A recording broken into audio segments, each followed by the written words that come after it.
Después de un día de calor en la playa o después de visitar el Museo Lladró, una de las experiencias más típicas y refrescantes de Valencia te espera, la horchata. Y el mejor lugar para probarla es Horchatería Daniel.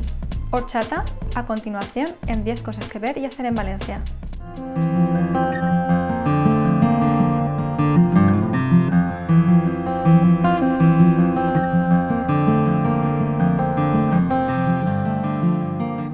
Alboraya è la culla dell'Horchata, una tipica bibita valenziana. In questo paese, nei dintorni di Valencia, si trova la famosa Horchatería Daniel.